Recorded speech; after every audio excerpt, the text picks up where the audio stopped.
Baik, para ikhwan dimuliakan Allah Subhanahu wa taala, pada malam hari ini kita kajian fikih seperti biasa.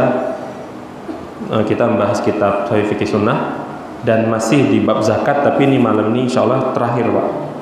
Terakhir dari bab zakat, yaitu sasaran penyaluran zakat. Ya, kita sudah bahas kemarin zakat semua. Maka sekarang poin terakhir, sasaran zakat itu kepada siapa diberikan.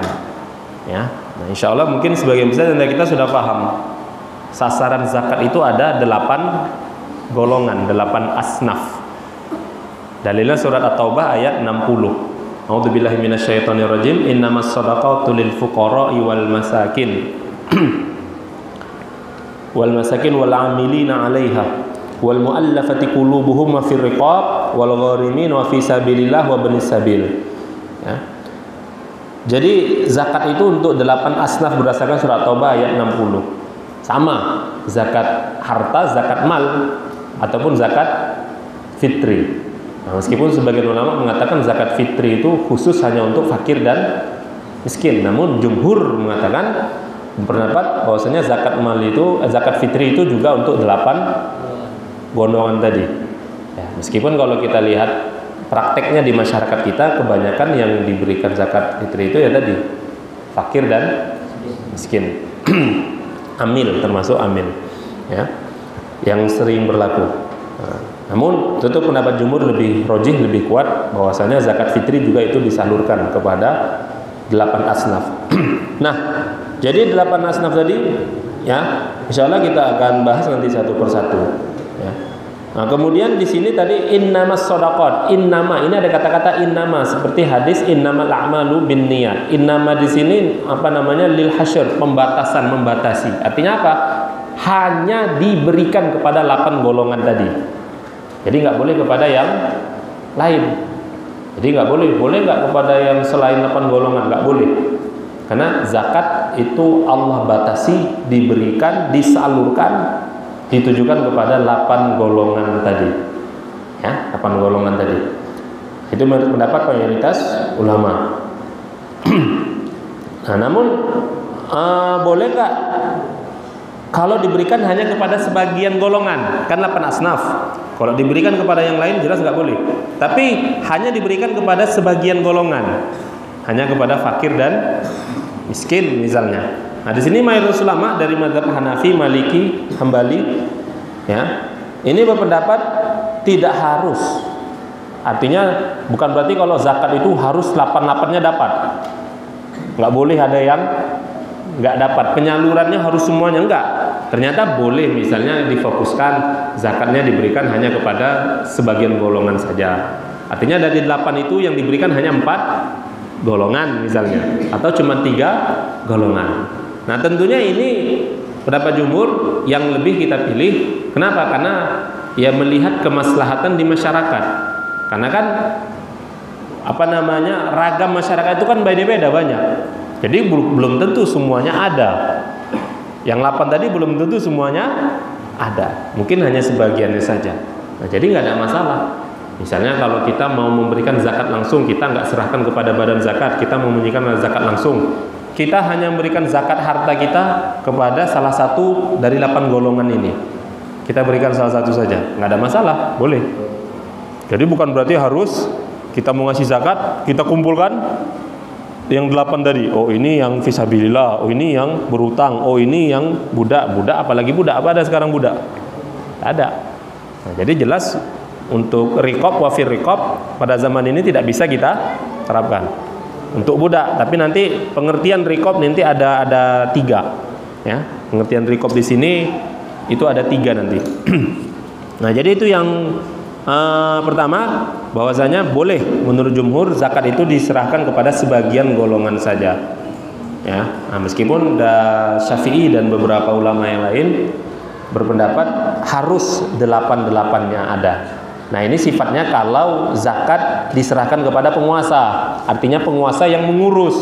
Jadi kalau penguasa yang ngurus zakat, ya tentu penguasa itu kan meliputi seluruh lapisan masyarakat, kan nggak mungkin dipilih aja. Nah, tapi kalau personal yang berikan zakatnya, nah itu tentu tadi menurut jumhur ulama boleh hanya kepada sebagian golongan dari 8 golongan tadi. Abu Saur mengatakan jika seorang penguasa yang menyalurkan maka harus meliputi ke-8 kelompok tersebut. Namun jika pemilik harta sendiri yang menyalurkan, dia boleh membagikannya kepada satu kelompok tertentu saja. Ya, ini pendapat Abu Saur di dalam kitab Al-Majmu', Al-Mughni dan kitab yang lain.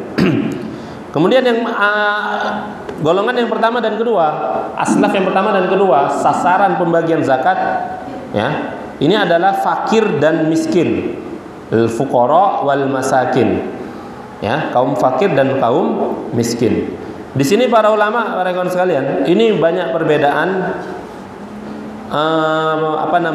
perbedaan definisi dari fakir dan miskin. Ya, kalau yang sering saya jelaskan, kalau fakir dan miskin itu gampangnya, fakir itu lebih parah dari miskin. Kalau fakir sudah pasti miskin, kalau miskin belum tentu fakir. Kalau fakir sudah pasti miskin, kalau miskin belum tentu fakir. Fakir itu apa? Fakir itu kalau gampangnya begini, Pak. Dia tidak punya pekerjaan tetap. Serabutan. Kalau realita kita hari ini lah, waki kita hari ini seperti orang yang tidak punya pekerjaan tetap. Serabutan pun penghasilannya nggak tentu. Ya jelas nggak cukup. Ya, dan jelas itu nggak cukup untuk memenuhi kebutuhan sehari-hari. Bahkan terkadang dia nggak punya pekerjaan. Nah, ini fakir. Kalau miskin dia punya pekerjaan, bahkan mungkin pekerjaannya tetap, bahkan hasilnya juga penghasil dari pekerjaannya itu juga sudah tetap. Cuma tidak cukup untuk memenuhi kebutuhan dia dan keluarganya. Ini miskin. Ya. Nah, meskipun sebagian ulama ada yang berpendapat sebaliknya, malah dibalik gitu loh. Yang miskin ya pengertian fakir, yang fakir pengertian miskin. Bahkan ada yang mengatakan miskin itu lebih bawah daripada fakir. Ya. Imam Ad-Dasuki mengatakan, mengutip sebuah pendapat bahwasanya orang fakir dan miskin itu satu golongan yang sama, yaitu orang yang tidak memiliki nilai makanan untuk 1 tahun. Jadi kalau dalam setahun, misalnya Pak, dalam setahun dia tidak punya bekal, tidak punya bahan pokok makanan untuk perbekalan 1 tahun, maka ini dinamakan fakir atau miskin. Ini menurut Imam Ad-Dasuki. Ya, kira-kira kita di sini cukup nggak setahun, Pak? Ya, kalau rakyat Indonesia ini kebanyakan mayoritas ya. Penghasilan 1 hari ya untuk makan hari itu, ya kan? Walaupun penghasilannya banyak, itu cicilannya banyak. Gajinya 40 juta, tapi potong cicil ini, tinggal 2 juta. Ada. Banyak orang gitu, Pak. Saya sering dengar. Penghasilan gajinya sebulan 40 juta, tapi cicil rumah sekian, cicil mobil sekian. Cicil apa lagi? Sepeda motor. Kendaraan, ya kan, sepeda motor, cicil panci apa segala macam. Wajan di dapur. Ya jangan istri pun dicicilnya juga. Ya, tinggal 2 juta. Belum lagi make up istrinya, udah jadi miskin dah. Jadi miskin. Nah, kenapa? Hari ini orang banyak miskin karena gaya hidup yang tinggi. Gaya hidup yang tinggi juga karena merasa miskin. Masya Allah, Pak. Jujur aja kalau kita lihat, Pak, kalau ada pembagian zakat, ada orang bagi-bagi zakat, itu yang antri itu bukan hanya yang betul-betul miskin. Itu banyak yang harusnya nggak miskin tapi ngantri di situ. Ya. Memang kalau jauh sama masa Umar bin Abdul Aziz. Syekh Ragib Asirjani, siapa itu? Penulis Misteri Salat Subuh, dokter. Beliau seorang ulama bidang hadis, juga seorang dokter spesialis jantung ya, jantung atau bedah, yang nulis buku Misteri Salat Subuh yang dulu di tahun berapa itu laku sampai 1 juta eksemplar, bahkan lebih di masa itu, Pak ya. Kalau hari ini buku Udah lewat lah, udah zaman digital. Ya. Tapi luar biasa. Setiap bulan itu, setiap minggu bahkan itu penerbit itu sampai cetakan sampai kewalahan. Misteri sholat subuh. Sekarang mungkin masih ada yang jual. Itu bagus baca itu. Nah, ini pengarangnya, penulisnya namanya Dr. Raqib As-Sijani. Beliau mengatakan apa? Dulu ada suatu masa, pernah dulu kata beliau, di suatu masa, di suatu zaman ada seorang tukang woro-woro itu apa? Tukang apa namanya? Tukang pengumuman, tukang teriak-teriak di jalan. Tapi memang disuruh oleh penguasa. Bukan asal-asal suka-suka hati dia. Memang disuruh oleh Khalifah Umar bin Abdul Aziz. Artinya di bawah pemerintahan Umar bin Abdul Aziz. Jadi tukang woro-woro tadi keliling jalan mengatakan apa? Siapa yang mau bangun rumah akan kami bangunkan. Siapa yang mau menikah akan kami nikahkan. Siapa yang berhutang akan kami lunasi. Tapi tak ada yang manggil, Pak woro-woro kemari, saya punya hutang. Ada. Pak, saya mau nikah. Pak, rumah saya belum siap. Padahal tiap hari dia selalu keliling gitu, tapi tak ada yang manggil dia, Pak. Nggak diladenin gitu loh. Bayangkan hari ini seandainya pemerintah, jangankan dia keliling, diumumkan aja gitu kan. Wah, yang merasa padahal nggak merasa kurang pun merasa kurang. Pemerintah memberikan bantuan misalnya 2.500.000 bagi, wow, penuh kalau mau datang ke kantor. Mendaftar ke kantor, penuh itu Pak. Padahal yang membutuhkan gitu. Artinya bagi fakir dan miskin. Itu kata beliau, dan itu hanya terjadi di masa Umar bin Abdul Aziz, khalifah yang dianggap sebagai khalifah kelima, Khulafaur Rasyidin yang kelima. Luar biasa. Yang dikatakan, sampai-sampai orang mengatakan tidak ada burung yang kelaparan di negeri kaum muslimin pada masa kekhalifahan Umar bin Abdul Aziz. Bahkan sampai dikatakan saking makmurnya serigala tidak akan menyerang domba. Padahal serigala kalau jampak domba kayak mana? Ya, pasti diterkam habis. Tapi saking makmurnya serigala pun udah nggak doyan sama domba. Ibaratnya gitulah Pak. Lu bayangkan orang tiap hari lewat jalan keliling ngiklankan, siapa yang mau nikah kami nikahkan, siapa yang mau bangun rumah kami bangunkan, siapa yang punya hutang kami lunasi, siapa satu lagi, siapa yang mau berangkat haji kami berangkatkan. Sekarang malah nggak dikasih berangkat haji. Tak kemana duit? Baik sangka aja ya. Baik sangka memang nggak dikasih lah, tak tahu lah Pak. Kemarin heboh segala macam lah, nggak tahu lah. Yang jelas kalau kedoliman, kalau apa ya nanti tanggung jawab di hadapan Allah. Ya. Tak ada yang datangin tukang woro-woro tadi. Seandainya kita hidup di zaman itu, seandainya. Tapi kita hidup di zaman ini. Insyaallah, ya. Nah itu. Jadi fakir dan miskin. Mazhab Maliki dan Hanafi berpendapat orang miskin adalah orang yang tidak mampu mendapatkan apa-apa sama sekali, karena itu dia terpaksa meminta-minta. Jadi ada satu hadis kata Rasulullah, seseorang itu boleh meminta-minta Pak kalau dia sudah 3 keadaan. Yang pertama, dia itu melunasi terkena musibah sehingga seluruh hartanya itu habis, memang jatuh miskin. Habis ya, kebakaran lah misalnya, habis. Nah ini baru dia boleh meminta. Yang kedua, membayar hutang. Dia menjadi penjamin orang yang berhutang, tapi dia menjamin. Misalnya orang berhutang, saya jamin. Nah gara-gara itu kemudian harta dia dijual untuk bayar hutang, seluruh harta dijual untuk melunasi hutang orang. Terus yang ketiga, saya lupa. Nah, kalau sudah sampai seperti itu Pak, itu baru boleh minta, baru halal minta-minta Pak. Tapi kalau belum seperti itu, nah jangan. Ya, jangan. Nah itu hadis riwayat Muslim itu. Ya seperti itu.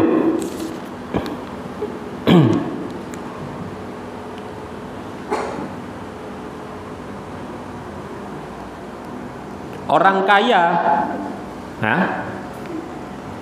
Nah, jadi berarti kalau menurut beberapa ulama tadi, ada yang mengatakan fakir tadi, miskin seperti itu, kemudian ada yang mengatakan punya perbekalan 1 tahun. Berarti kalau tidak, ada yang mengatakan 50, dan mana katakan yang memiliki 50 dirham atau 50 dinar. Berarti kalau kurang dari itu berarti masuk kategori fakir dan miskin. Nah, berarti kalau lebih dari itu, dia punya perbekalan lebih dari setahun, dia punya harta lebih dari 50 dirham atau 50 dinar, ya. Kemudian dia bisa mencukupi kebutuhan keluarganya walaupun masyarakat menilai dia itu miskin. Berarti dalam syariat itu termasuk kategori orang kaya. Nah, orang kaya itu dilarang mengambil bagian zakat dengan menyandang kefakiran dan kemiskinan. Tapi bukan berarti orang kaya itu nanti nggak bisa dapat zakat, Pak, bisa. Tapi asal bukan karena fakir dan miskin. Kaya kan nggak mungkin fakir miskin. Tapi dari sisi yang lain, dari golongan yang lain nanti ada nanti, ya. Jadi seperti itu.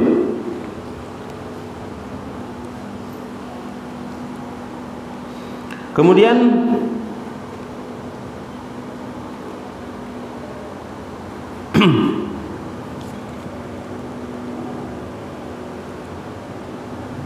apakah boleh memberikan bagian zakat kepada fakir miskin yang berpenghasilan atau dia bekerja? Ya. Fakir miskin yang mampu bekerja sehingga mencukupi kebutuhannya dan kebutuhan orang-orang dalam tanggungannya atau mampu secara sempurna tidak diperbolehkan mengambil bagian dari harta zakat. Ya. Ini pendapat Syafi'i dan Hambali. Artinya dia memang miskin, tapi dia memang mampu bekerja. Fisiknya sehat, fisiknya kuat. Ini menurut Syafi'i dan Hambali, ini nggak boleh menerima zakat. Tapi pendapat yang lain, kalau dia masih masuk kategori fakir miskin, dia boleh. Nah, berarti dalam Syafi'i dan Hambali yang boleh menerima zakat itu, ya tadi, dia memang bisa bekerja, tapi fisiknya sudah lemah atau bahkan sakit-sakitan. Nah, ini baru. Tapi kalau dia bugar, sehat, ya, bahkan mungkin dia bisa mencukupi kebutuhan keluarganya, ya. Nah, ini tak boleh. Karena kan tadi definisi fakir miskin itu kan banyak tadi. Ada beberapa pendapat tadi mengenai itu. Mazhab Hanafi dan Maliki beberapa masih boleh memberikan bagian zakat harta kepada dia selama dia masih masuk dalam kategori fakir atau miskin. Ya.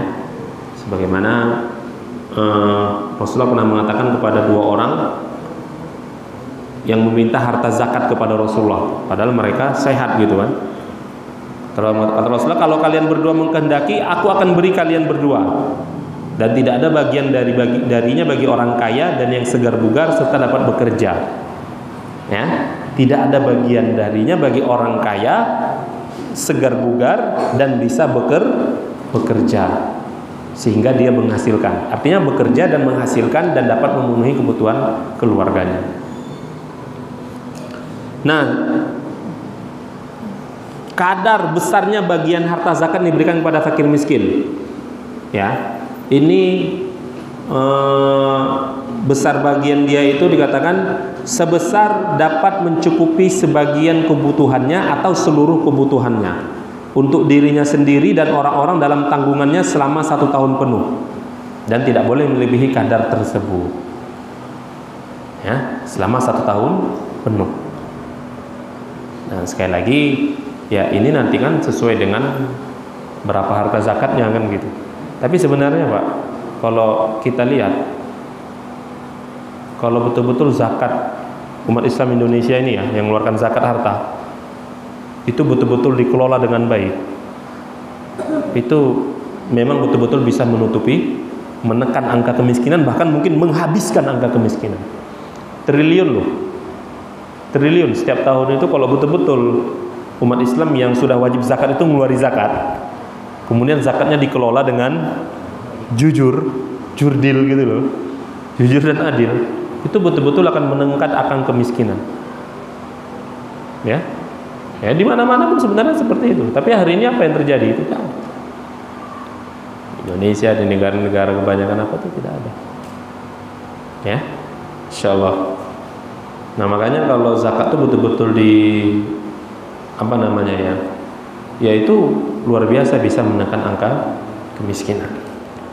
Ya itu untuk fakir dan miskin. Kemudian yang kedua, yang ketiga, amil, badan pengelola zakat.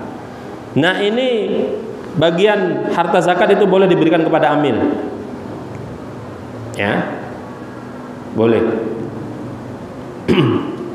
Dan tidak disyaratkan dia harus miskin, dia harus fakir. Oh dia kan amil, terus dia fakir miskin, kasih. Oh dia amil, tapi dia kan orang kaya, enggak. Pokoknya kalau amil, dia yang mengurusi zakat, maka dia dapat bagian. Wal amilina 'alaiha. Ya. La tahilu shadaqah li ghaniyin illa li khamsah. Tidak halal zakat bagi orang kaya kecuali bagi 5 golongan. Di antaranya al-amil 'alaiha, orang yang amil, ya, orang yang mengelola harta zakat. Nah, tentunya diberikan sesuai dengan kadar kerja dia lah, ya, sesuai dengan kadar kerjanya, dan bukan berarti diukur dengan upah, ya. Nah, namun Mazhab Syafi'i kembali mengatakan penguasa hendaknya menyewa para pengelola harta zakat secara benar dan memberinya upah dengan ketentuan yang jelas sesuai lama masa kerja atau jerih payah yang dikeluarkan.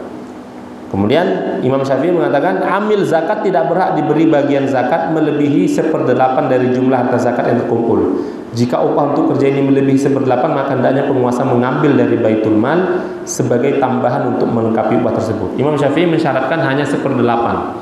Tapi kalau mau diberikan lebih, ambil dari baitul mal. Jadi jangan dari zakat. Ya. Kemudian jika seorang pemimpin atau kepala daerah yang mengurus harta zakat secara langsung, dia tidak boleh mengambil sedikit pun dari bagian harta zakat, karena dia telah punya upah, dia sudah punya upah sendiri dari baitul mal, gaji.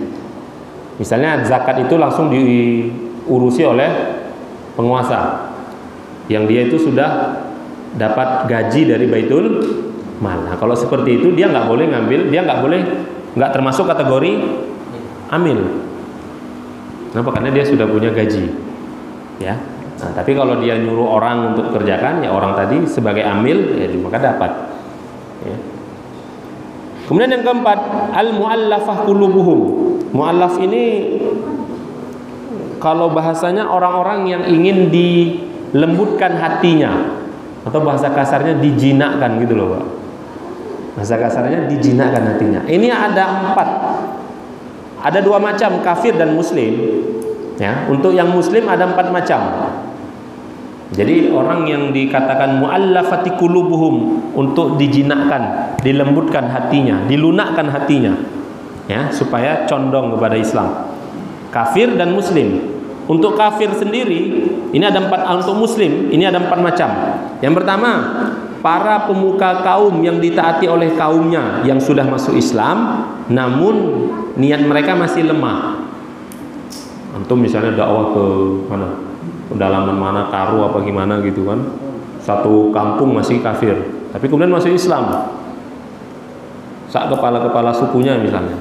Nah baru masuk Islam, ini yang pemukanya tadi, kepala sukunya harus diberikan zakat. Supaya apa? Supaya hatinya itu kuat, ya.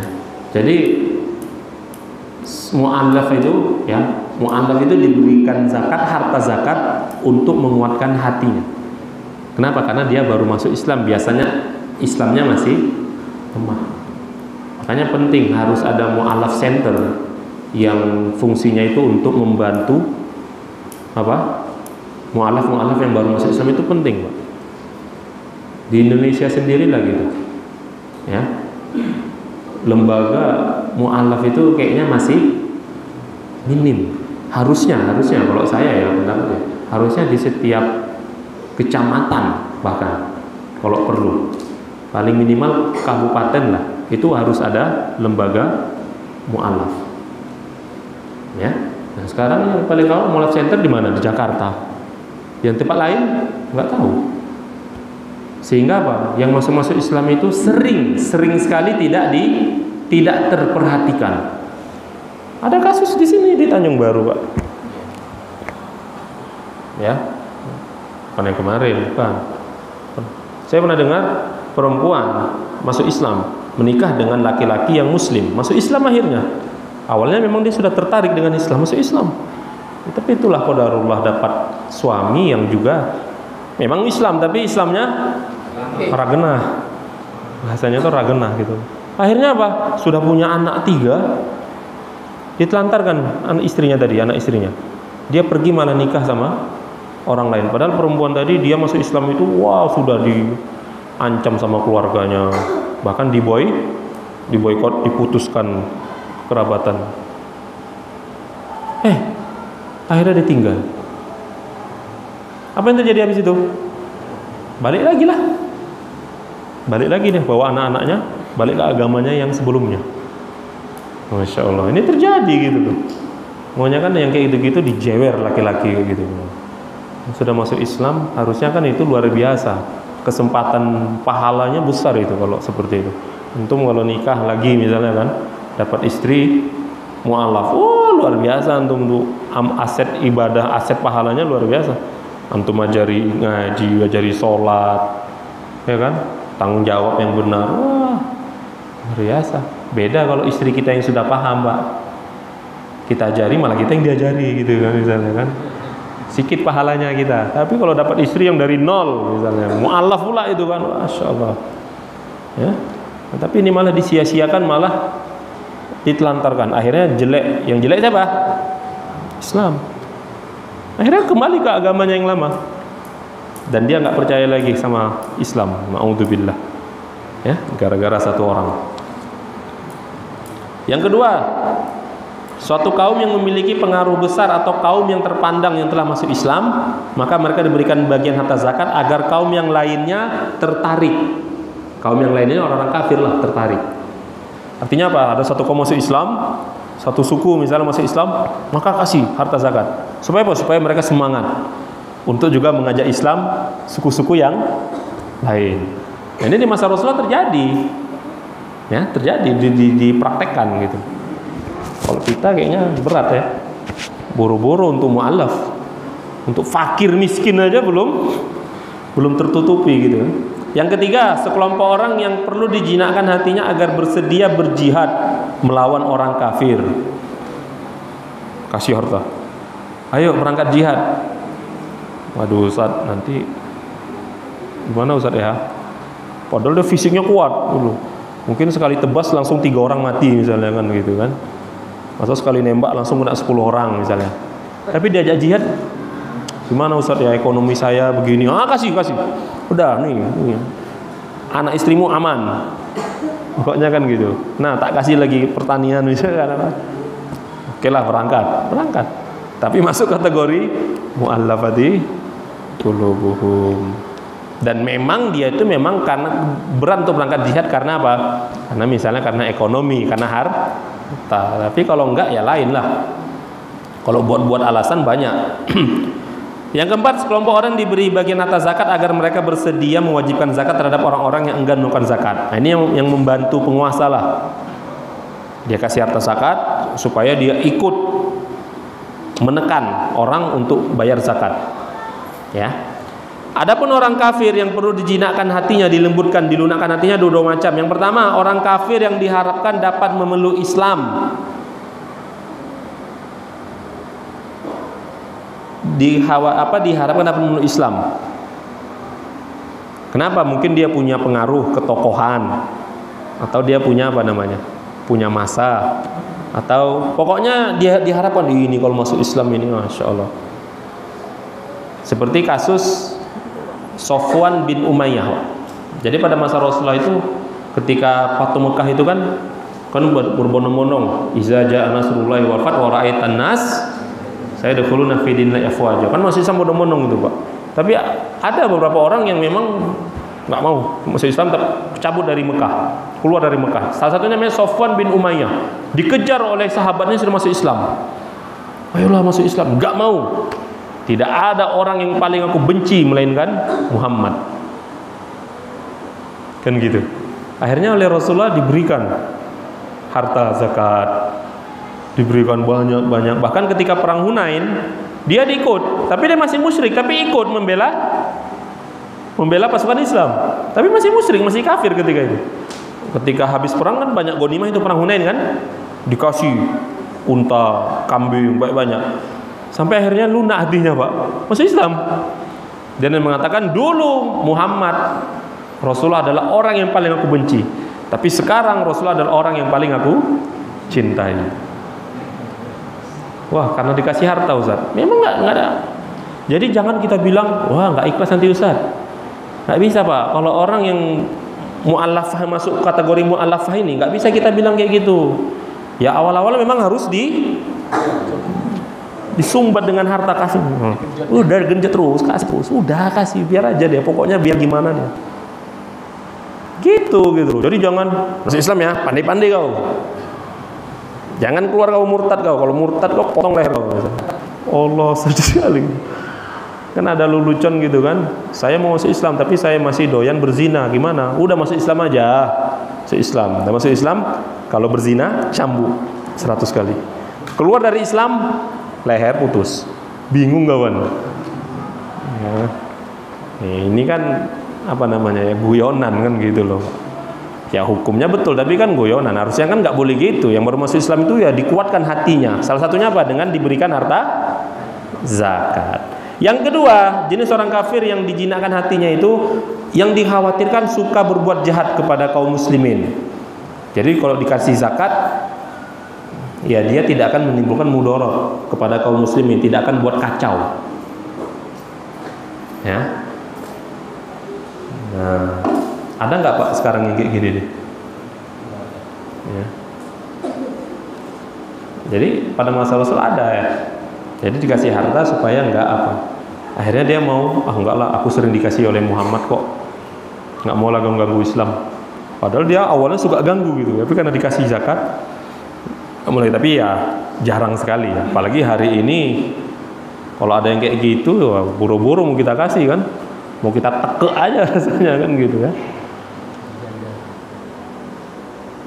Nah, kemudian ada pertanyaan muncul, apakah untuk mu'allaf ini, bagian untuk mu'allaf ini tidak lagi berlaku setelah masa Rasulullah atau masih tak berlaku? Ini ulama beda pendapat, berselisih pendapat, Pak. Ya, berselisih pendapat. Pendapat pertama mengatakan masih tetap berlaku. Ya, pendapat kedua mengatakan tidak lagi berlaku setelah masa Rasulullah. Ya. Nah, ini bahkan pendapat jumhur mengatakan tidak lagi berlaku. Yang tadi yang kita bahas tadi itu nggak lagi berlaku setelah masa Rasulullah. Kenapa? Karena hari ini, karena dikatakan Islam sudah besar, sudah kuat. Pada masa Rasul ya.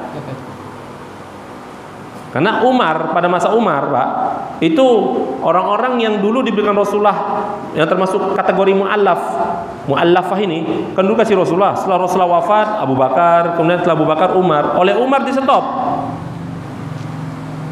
Nggak ada lagi dapat zakat. Loh, kok gitu? Nggak perlu, kata Umar. Dulu kalian diberikan zakat oleh Rasulullah karena Rasulullah ingin melunakkan hati kalian, tapi sekarang Islam kalian sudah kuat, nggak perlu lagi dapat harta zakat. Artinya Umar bukan menghilangkan satu golongan ini, tidak, tapi karena kondisi kaum muslimin yang sudah kuat, jadi nggak perlu lagi dikasih harta zakat, nggak perlu lagi diberi zakat. Kenapa? Islam sudah kuat. Masa Rasul kan Islam itu kan masih apa ya? Ya masih lemah, masih banyak ancaman, masih banyak tekanan.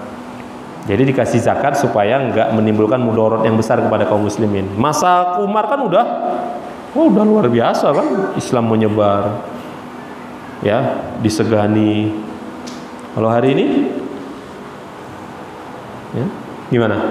Masih berlaku nggak kira-kira? Ya tahu sendiri lah antum ya. Bisa jawab sendiri. Ya ini artinya hukumnya itu fleksibel. Berarti kalau memang dia nggak perlu, ya berikan, ya. Tapi kalau enggak, ya nggak usah. Dikasih pun makin jahat dia, ngapain misalnya gitu.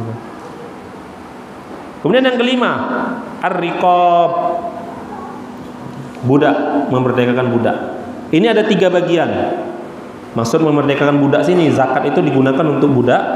Yang pertama, budak muslim yang mukatab. Mukatab itu budak yang buat perjanjian dengan majikannya agar dapat merdeka. Artinya dia buat perjanjian, kalau saya bisa mengumpulkan duit sekian, saya kasih kepada majikan, saya bebas. Oke, kata majikannya. Jadi budak tadi kerja supaya dapat mengumpulkan duit. Nah, ini zakat diberikan kepada budak muslim yang seperti tadi. Artinya apa? Diberikan harta zakatnya. Supaya apa? Supaya dia bisa bebas. Ya. Nah, ini budak nggak terlalu apa, karena kan zaman sekarang kayaknya budak, jadi pembahasannya nggak usah terlalu rinci. Yang kedua, memerdekakan budak yang muslim. Dibeli budak, kan budak muslim kan masih banyak. Kok bisa dia jadi muslim, bisa jadi masih jadi budak Ustaz, belum dimerdekakan oleh majikannya. Dia jadi budak udah dari mak bapaknya gitu kan, turun jadi budak terus. Nah, dimerdekakan oleh penguasa. Sini budakmu tak beli. Dibeli oleh harta zakat, dari harta zakat kemudian dibebaskan. Dibebaskannya bukan kemudian dipakai, pindah alih, dibebaskan. Yang ketiga, untuk menembus tawanan muslim dari kekuasaan orang-orang kafir. Ya, nah meskipun sebagian ulama melarang, tidak setuju dengan pendapat yang ketiga ini. Tapi jumhur mengatakan boleh, apalagi itu lebih penting. Artinya harta zakat digunakan untuk membebaskan tawanan, menebus tawanan. Karena kan tawanan itu pasti jadi budak. Oleh orang-orang kafir kan dijadikan budak biasanya. Jadi dibebaskan, itu yang lebih penting. Yaitu budak. Yang keenam, orang-orang yang berhutang, ghorimin. Ini juga ada 3 bagian, 3 macam. Pertama, orang yang berhutang demi kemaslahatan sendiri. Golongan ini disepakati dari segi jumlah dia menerima bagian zakat. Tapi syaratnya dia muslim, tidak termasuk ahlul bait. Kemudian mazhab Maliki mensyaratkan dia berhutang bukan supaya dapat harta zakat. Berhutang aja lah, nanti kan ada harta zakat, nanti kan dapat. Nggak boleh. Mazhab Maliki ini melarang. Kalau ada seperti itu berarti nggak dapat. Kemudian utang yang bersifatnya harus segera dilunasi. Mau jatuh tempo tapi dia belum bisa bayar utang. Tapi kalau masih jauh temponya dan bahkan dianggap dia itu mampu melunasi, nanti nggak dapat. Dan yang terakhir, orang tersebut memang tidak mampu melunasi hutangnya. Ya. Kedua, orang yang berhutang untuk kemaslahatan umum. Berhutang tapi kemaslahatan umum. Contohnya apa ini? Untuk mendamaikan antara 2 kelompok. Misalnya terjadi pertikaian 2 kelompok muslim. Oleh dia diapain? Didamaikan dengan diberikan harta, pakai harta dia gitu loh. Sehingga dia berhutang. Nah, jadi dia nanti dapat harta zakat. Ya. Yang ketiga, orang yang berhutang karena menjadi jaminan. Menjamin orang yang berhutang. Ya. Itu ya. Kemudian fisabilillah, orang-orang yang berada di jalan Allah. Ini pun 3 macam, Pak. Orang berada di jalan Allah itu apa? Yang pertama, orang yang berjuang, berjihad. Tadi berjihad di medan jihad. Nah, ini dapat harta zakat. Berjuang di medan jihad, perang. Saya nggak punya kuda, belikan kuda. Saya nggak punya pedang, nggak punya senjata, belikan. Supaya berangkat perang. Ya, nah ini kalau harta zakatnya cukup lah. Kalau ada kan gitu, kalau nggak ada bagaimana? Seperti kasus di perang Tabuk itu kan Rasulullah kan, ya itu boro-boro harta zakatnya ada, bahkan malah yang perang disuruh untuk sedekah gitu kan, boro-boro yang perang karena yang banyak yang ikut, banyak yang mau ikut ya Rasulullah, kami mau ikut, tapi kami nggak punya perbekalan, kami nggak punya senjata. Rasulullah kata, saya tidak bisa bawa kalian karena ekonomi memang lagi apa namanya, lagi krisis di masa perang Tabuk itu, sehingga dikatakan orang-orang miskin yang mau ikut perang itu saking merengek-rengeknya sampai mereka itu bergelayut di pelana kuda Rasulullah. Rasulullah tolonglah ikut, sampai nangis-nangis gitu Pak. Jenggotnya sampai basah gitu. Masya Allah, itu zaman Nabi lah Pak. Kalau zaman sekarang nangis-nangis minta Pak, minta nggak ikut lah, tolonglah. Masya Allah. Ya, tahu ya. Paham dia tuh ya. Yang kedua, kemaslahatan perang. Artinya untuk beli senjata. Namun sebagian ulama Sebagian ulama mazhab Syafi'i membolehkan harta zakat digunakan untuk membeli senjata dan peralatan lainnya. Namun sebagian mazhab ulama Hambali tidak membolehkan untuk beli peralatan perang. Tapi mazhab Syafi'i boleh. Ya, Syafi'i boleh. Kemudian yang ketiga, berangkat haji, jamaah haji. Ini fisabilillah termasuk jamaah haji.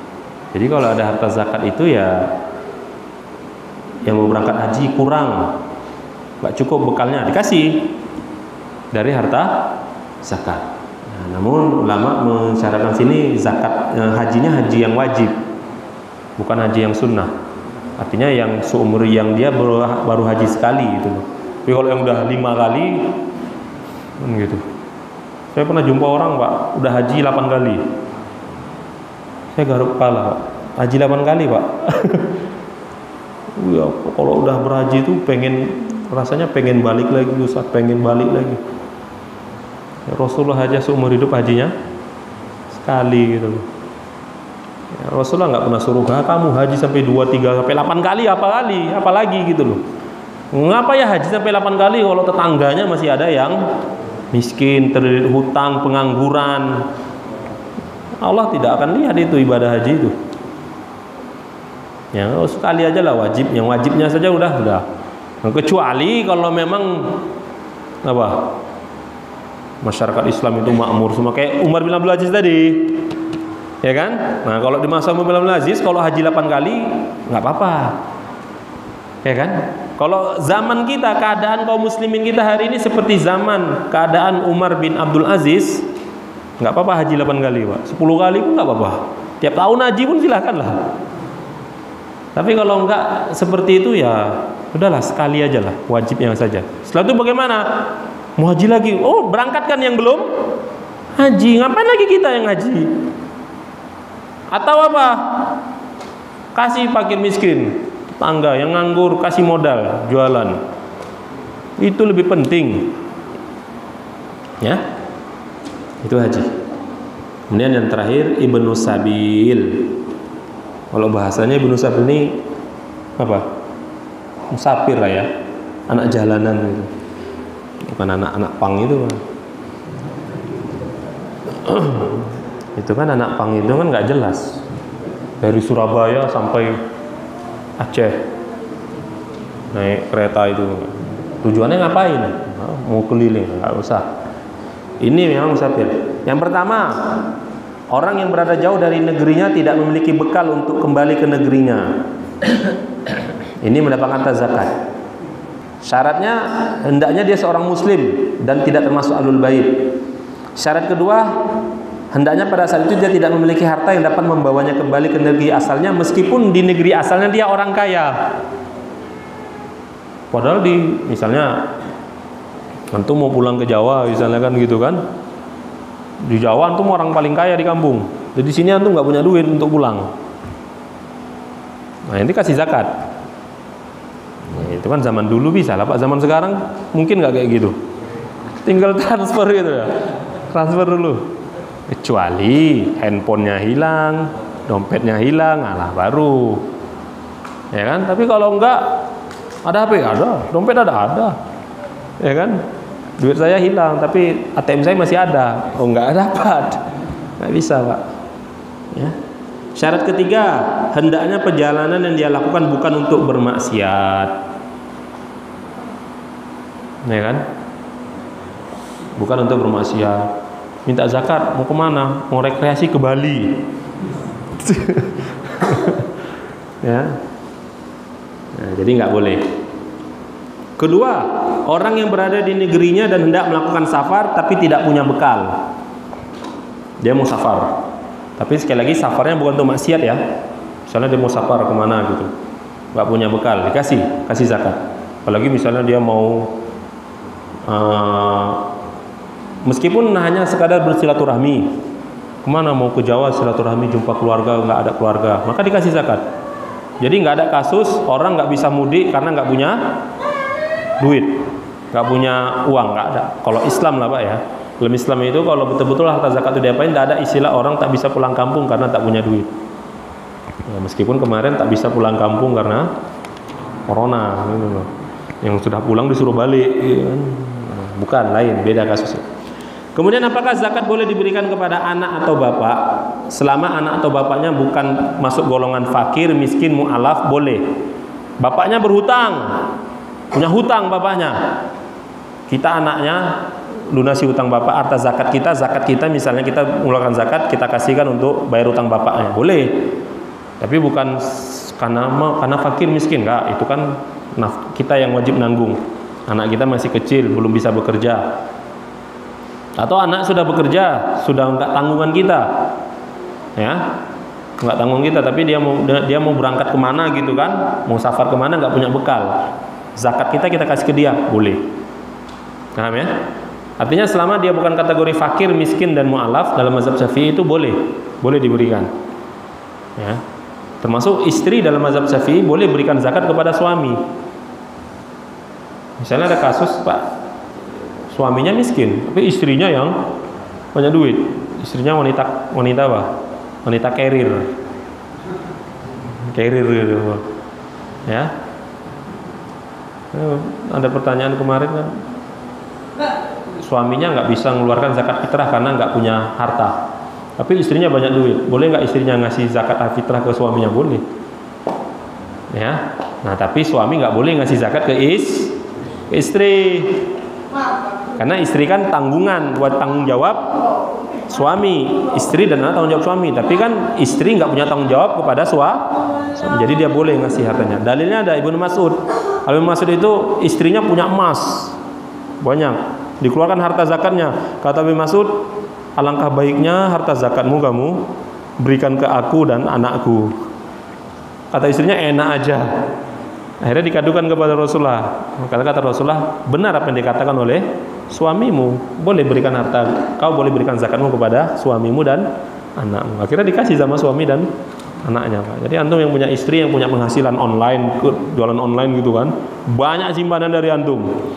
Tiba-tiba mau ngasih zakat dia, kece aja. Syaratnya kalau antum masuk 8 asnaf ya. Kalau antum nggak masuk, jangan. Ya, punya hutang ini, bayarkanlah istriku. Ya kan, nggak sanggup bayar, ya udah kasih istrinya yang bayar hutang. Hari ini banyak loh Pak fenomena istri lebih apa? Lebih makmur dari suami, banyak, apalagi online. Saya pernah baca artikel itu, hari ini perdagangan online dikuasai kaum mak-mak berdaster. Bahasanya gitu loh, mak-mak berdaster. Kenapa? Modal duduk-duduk di rumah, pencet-pencet HP, duit masuk. Ya kan? Suaminya pontang-panting di luar. Ya kan? Jualan pun kadang nggak laku. Ya, segala macam, capek, berkeringat, penghasilan mungkin nggak seberapa. Istri di rumah santai, duit masuk. Akhirnya dompet istri lebih tebal. Ya, antum kategorikan aja, antum masuk yang mana 8 golongan. Kalau ada salah satunya nanti ketika istri mengeluarkan zakat, minta nggak apa-apa. Seperti Abdullah bin Mas'ud. Ya. Kemudian yang terakhir, apakah boleh memberikan zakat kepada orang fasik, pelaku dosa? Kalau memang diharapkan dengan diberikan zakat itu dia bertobat, berikan. Tapi kalau tidak, malah digunakan untuk maksiat, maka jangan diberikan. Kemudian bolehkah memberikan zakat kepada di luar? Apa yang mana terbaik? Apakah memberikan zakat kepada orang lain atau kepada kerabat? Terbaik itu kerabat. Yang terbaik itu kasih zakat kepada kerabat sendiri, Pak. Antum memberikan zakat, jangan lihat orang lain dulu. Tengok kerabat sendiri dulu. Siapa sepupu, paman, bibi, ya kan? Ayo, oh nggak ada, ya, saya kasih. Apalagi diharapkan dia itu Islamnya baik atau diharapkan bisa menjadi lebih baik, kasih. Ya, kasih zakatnya ke situ. Apakah zakat mal atau zakat fitri? Makanya mohon maaf, saya nggak pernah ngasih zakat fitri itu, nggak pernah ke masjid. Ya, cari kerabat yang memang butuh, banyak hutangnya, tertimpa hutang, kasih.